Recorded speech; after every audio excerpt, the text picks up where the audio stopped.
funny. I had a dream last night. You were in my dream last night. Well, I was. Well, I mean, you're in my dream. Because you knew I was going to talk with you today. Yes. So clearly. How do you deal with the criticism? Well, I don't think with the type of person I am that it will ever not affect me. I will probably always be affected by it in some way or another. Are you BFFs with Baker Mayfield? That was a fluke.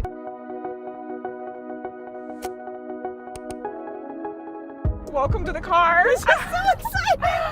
And with you! Which makes me so happy because I feel like we're sort of kindred spirits, right?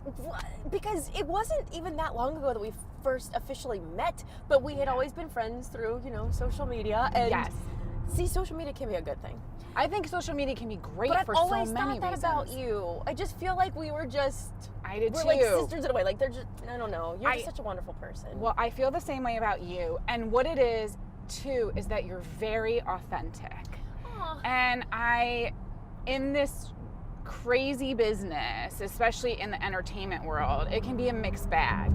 So when you meet somebody and they represent in front of a camera exactly what they are off camera, I just think that's such a beautiful thing. So you and I have had some mutual friends, yes. and I've always been like, there's something about her I just really like. Like, I feel like we would be friends.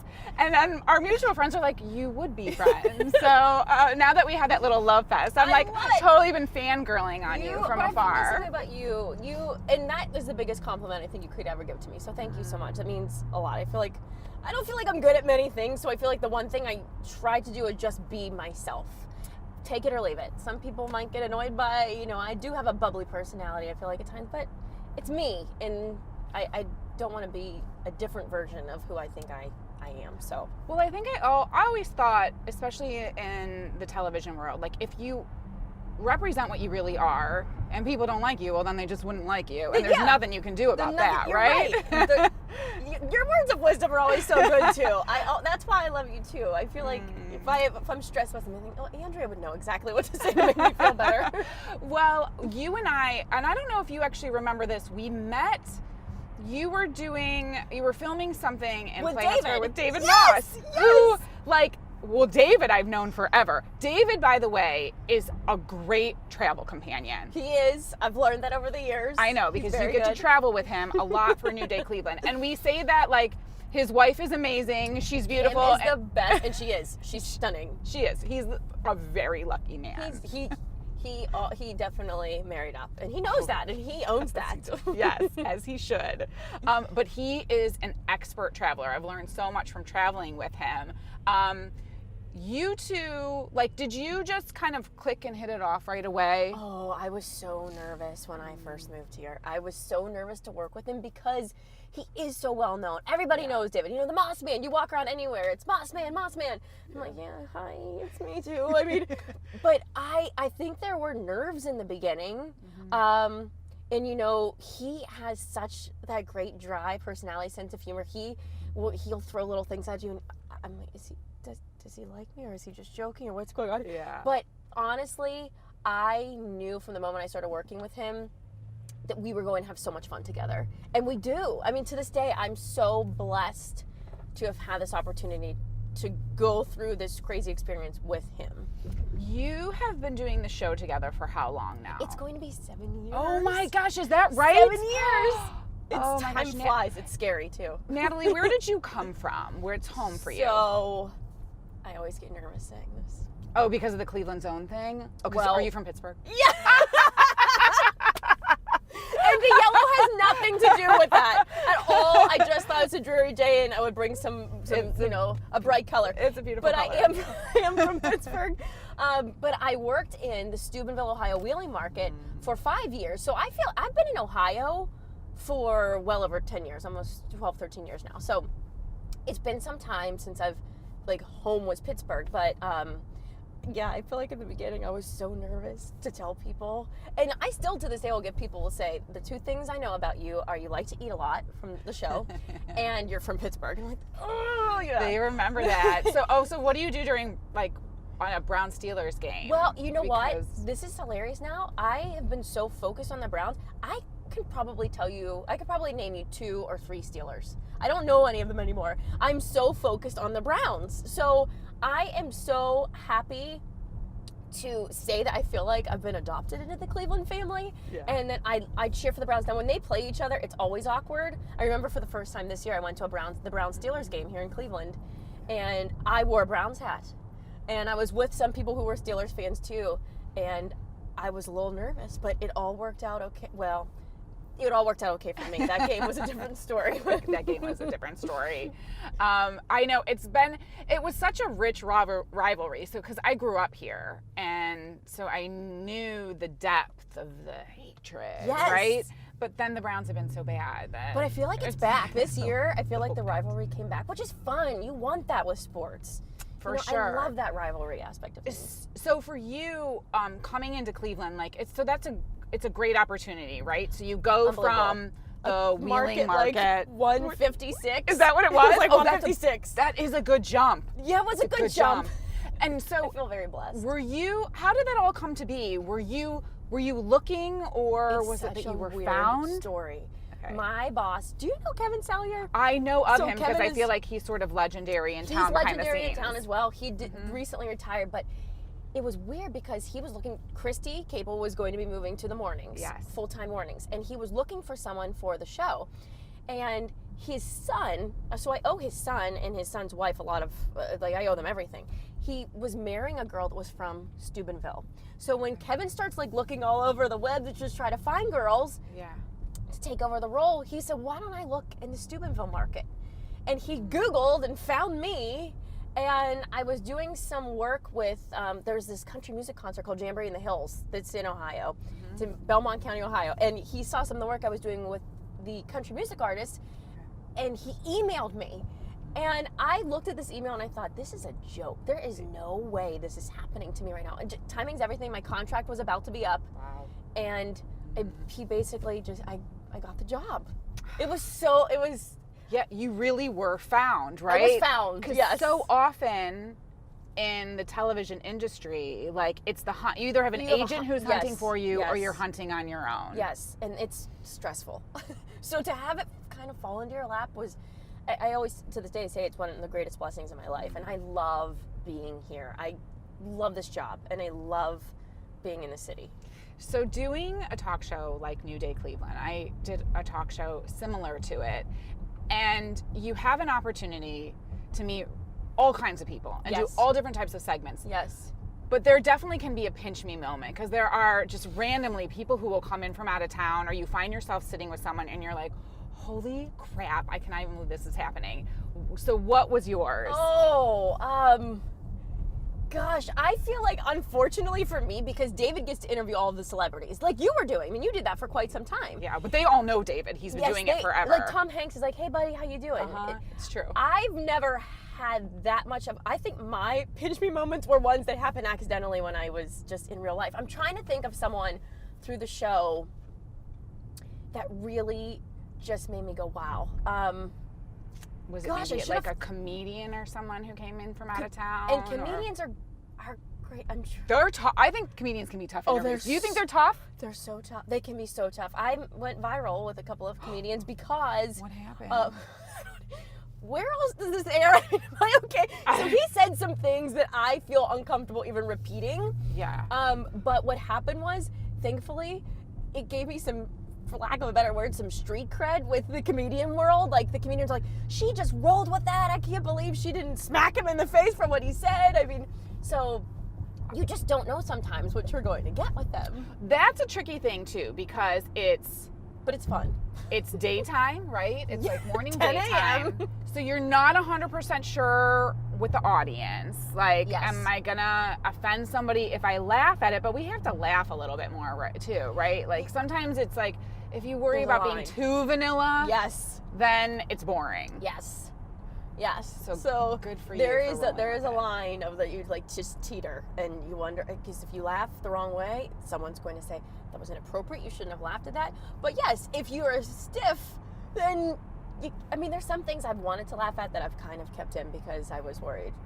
I'm gonna get in trouble if I laugh at that one. So So you're doing the show, the morning show, New Day Cleveland, for how many years before then they were like, hey, you want to do some news too? it was 2 years. Okay. It was 2 years in. I was about ready to sign my next contract, and they said, you know, we're gonna sign you. Do you want to get back into the news thing? Yeah. I said, why not? I mean, they had started the 4 o'clock show. Not that I think it was a couple years before, maybe a year and a half before, and they said we'd like to put a co-anchor with Gabe, and would you want to do it? And I was like, okay, let's do this thing. Yeah. So, and you two just hit it off right away. It's we good did. chemistry. We have always had, our personalities have always just meshed really well. Yes. We do.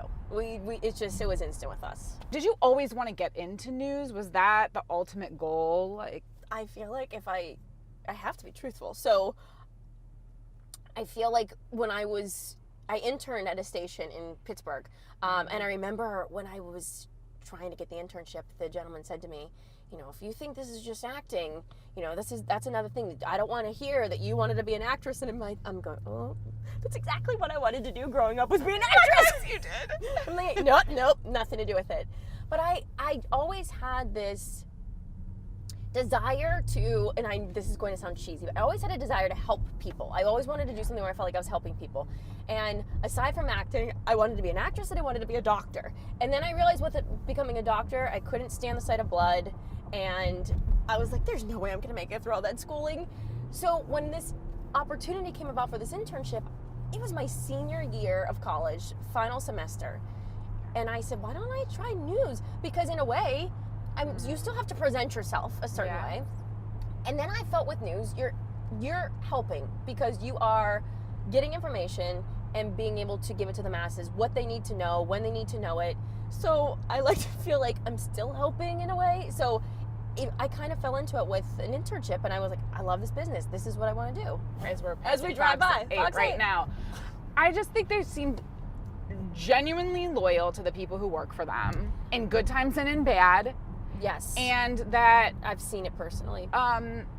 You all seem to really like each other for real. We do. I mean, not that you would want to say on camera, yeah, I don't really like this person, but I really do think that it seems honest and real. It is. We are a family. I mean, and like family, I think, you know, because you're so close, you see these people sometimes more than you do your own family.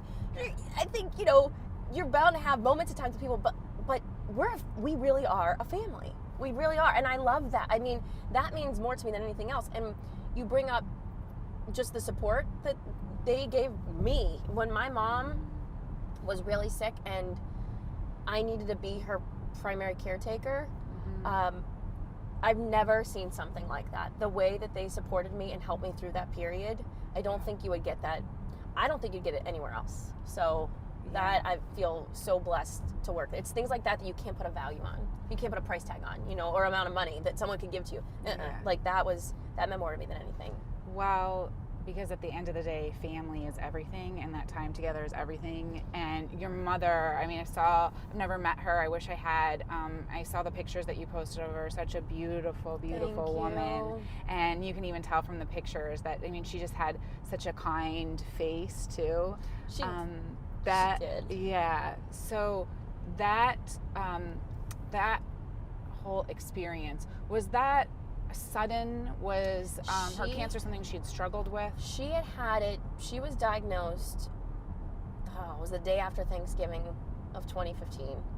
And so she battled it, and she battled it to a degree that I never even thought was humanly possible. The way that she took that on will stay with me forever. She was a warrior, and she did it for 3.5 years or so, and then she passed. But so it wasn't sudden, but I will never, that was the worst thing that clearly ever happened to me. But it wasn't even her passing. It was, the hardest part about it was the day that we realized she had cancer, the day she was diagnosed. That was the worst day of my life. Yeah. But I learned so much from her in those last few years of her life, more than I probably even did the rest of my lifetime, because of how she handled it and who she was through the whole thing. It blew my mind. What stays with you? Like, I always think in our lives we have a moment, right? It's all, I don't know if they're surreal moments or just those things that are unforgettable, or they just imprint on our lives.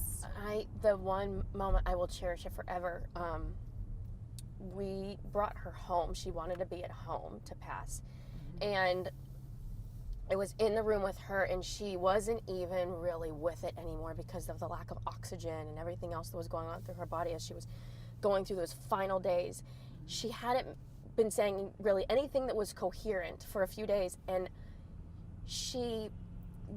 I was standing in her bathroom, and she said, "Natalie, come here." And she reached her arms out to me, and she had been having these lucid thoughts. I thought she was seeing something, and I said, "What, Mom?" I said, "Do you see something?" She said, "No, come here." And I said, "Oh," she goes, "I want to give you a hug." And she gave me a hug, and she looked me in the eyes, and she said, "I love you."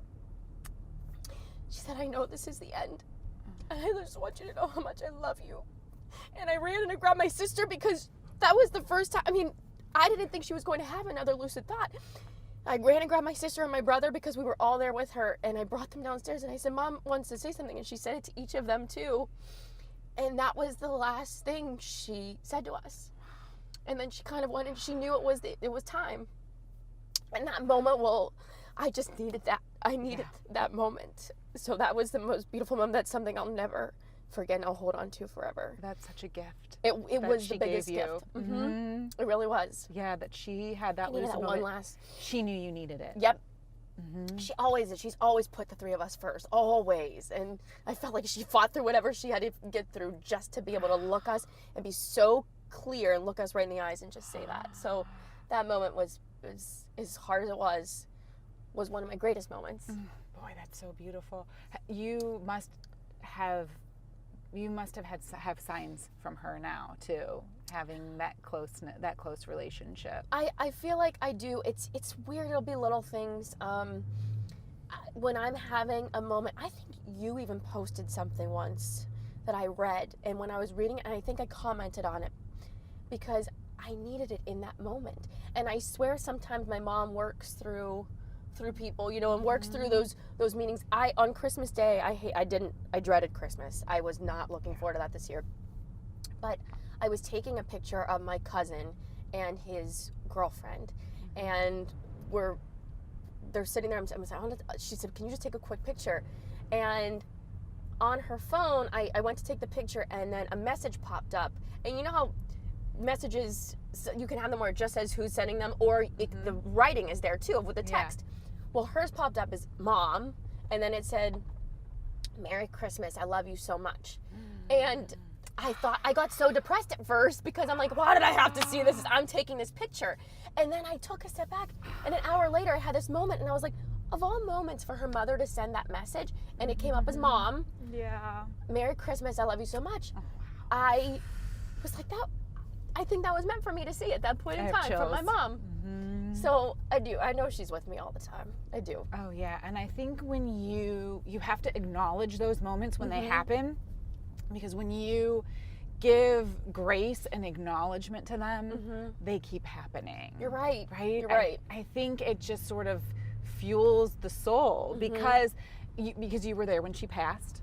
We all three of us holding her hands. And so which is also, again, like such a gift to be able to experience that with someone. But you realize, for anybody who's ever been with someone when they pass, that this is all just a shell. Yep. And the soul leaves the body, right? But the soul keeps living. And I know, like, for some people that may seem a little bit deep right now, but I'm kind of in that phase in life. I'm in there with you because of what I experienced. I get Right. it, and I believe that wholeheartedly. Yeah, so that's, I mean, for sure she's around you all the time. Like, I feel like even just you talking about it, I feel like you could just feel her here right now. I mean, would she like driving in this car? Did she like fun cars? She would have, oh my gosh, she would have gone nuts over this. She's not really big, and that car's beautiful. But we always would say, "Mom, you have really high-end taste for what we can afford." So yes, she'd be loving this. She would have loved to be on this ride. She's here. I believe she's here. Did she enjoy watching you on the air? Oh my gosh, yes. she'd write me texts sometimes, like, because she would watch it online because she was in Pittsburgh a lot, but when she was getting treatment, she had all of her treatment done at the Cleveland Clinic. Okay. So when she was here, she'd watch and say, Natalie, your hair's out of place in this one spot. You gotta fix it. That lipstick, maybe you should like tone it down a little bit. Like, she'd always, and I loved it coming from her because I knew she was always coming from a good place. Yes. But mom's always, you know, she wanted me to always look my best, or she'd say, you're talking too much with your hands, like I do. Are you Italian? I'm Italian. Oh, that's what we She do. should know. She's Italian. She was Italian. That's what you do when It's you're Italian. impossible not to. It's an extension of who we are. Exactly. It's a You form of can't help it. expression. So yeah, she would always give me her critiques too, which I always enjoyed.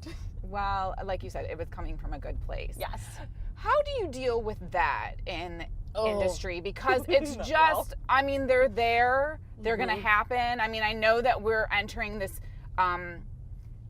place where I think if you're on the air now, you're not afraid to stand up for yourself a little bit more when someone's nasty. Whereas I think we used to feel like, we just had to like be quiet and take it. Mm-hmm. But how do you deal with the criticism? Well, it's. I don't think with the type of person I am that it will ever not affect me. I will probably always be affected by it in some way or another. Right. But I've been better about, if someone gives you constructive criticism, and if it's a viewer and they're polite about what they're sending in, Yeah. I like to. I hear it and I'll look at myself and say, am I doing that like that? Maybe I do need to adjust. But when people are just vicious, and I mean, there's emails that come in all the time to the station that they're downright mean, and unfortunately, women get them more than the men. For sure. And when those come in, where they'll either be swearing or they will say vile things about you. Yeah. I've learned to I used to respond to everything. Me but too. If someone is really, really rude, I'll just say, you know what? I feel bad that they're going through something so bad in their life that they have to take it out on me. Yeah. But when people, there was a gentleman who wrote in the other day, and he thought that I said something one way, and it was not how I intended it to come out, at least. And maybe so he was so polite with what he said. I wrote him back. He wrote me back. And it ended up being that he ended up giving me compliments in the end. And I thought, well, and so it's worth it in those instances. Yes. But you can tell, you can read through and really see, okay, is this really worth it for me? Or should I just let this slide? I know. At some point, that delete button, and actually the block Yes. is good too, because some people just have to be blocked. Because when it is vile, and usually for women, you find it's usually a physical thing, right?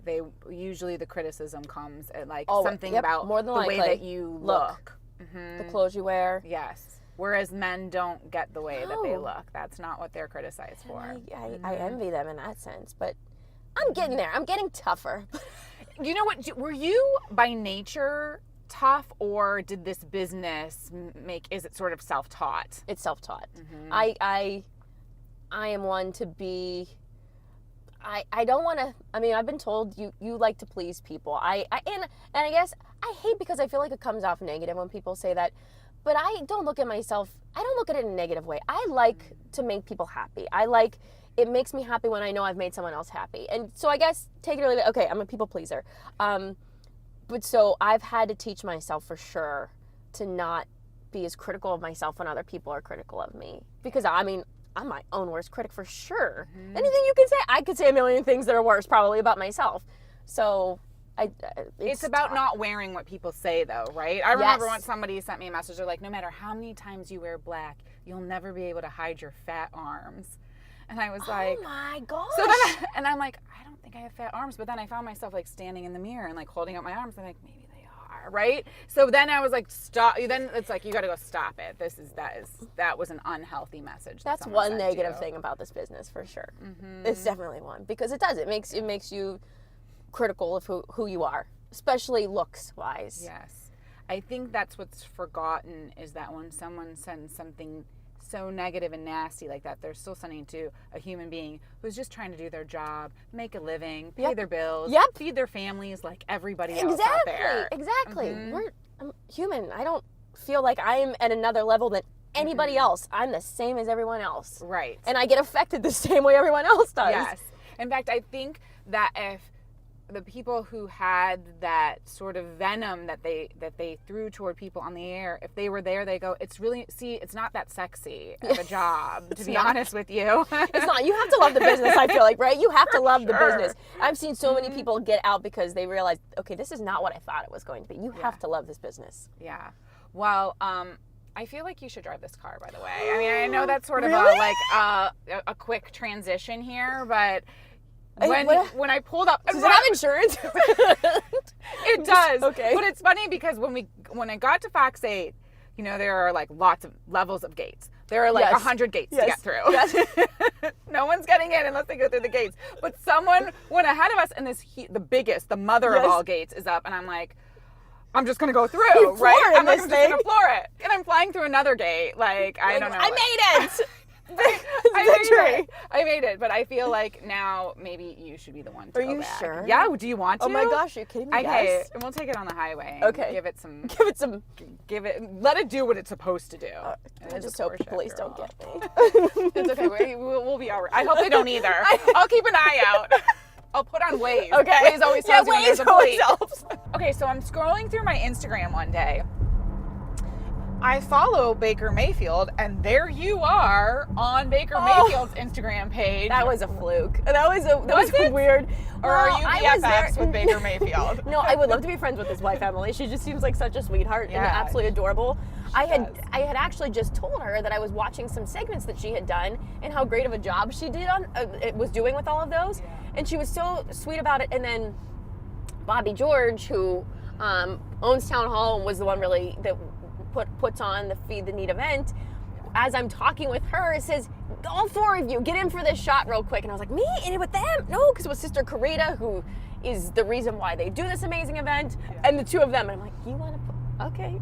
I mean, I'm not going to say no. No, I loved it. So and I had a lot of people ask, are you good? I'm like, no, I wish. But no, I'm not don't friends know. with them. They're I think just that's good what people. It looked like. I think it looks like. I was like, I oh my God, she is BFFs with the Mayfields. Like, You you're know. going to go over to their house for, like, I don't know, Friday night dinner or something. No, I mean, that would be nice. Hope they'd be cooking because I'm not. Are you a bad cook? I'm not. I mean, it's not that I'm a bad cook. It's that I don't try, I think, often enough. So when I'm trying to make something great, I'm making it for the first time normally, and then it's like, oh, try this. See what you think about it. I don't And when you're enjoy trying cooking something for the first time, is it like spaghetti and meatballs or Well, grilled chicken? So I've tried to make some of David's recipes that he makes every Wednesday on the show, and I made one Christmas Eve for my family. It was this pork tenderloin with this amazing sauce, and I nailed it, and I was so excited because me and meat don't get along. I feel like I've overcooked meat numerous occasions, so I was pumped. When I nail it, I get very happy about it. I feel like because of the show you're on, there's cooking, almost every day? Yes, you would think I'd be better. Well, that you definitely would pick up some tips. You do pick up great tips, you do, but then I don't utilize them. This is just... So do you go out to eat a lot then, rather than I cooking at home? probably eat out more. I like to do the meal prep things too, where like if you order from a service, those are good because you can find some good ones that are really Like inexpensive. HelloFresh Well, no, I do like the ones that are already done for you, where you just have to heat them. So basically like a frozen dinner, except Healthier. Yes. Yes. Yes. And you don't put it in the This is microwave. when I say it all out loud, it just sounds so bad.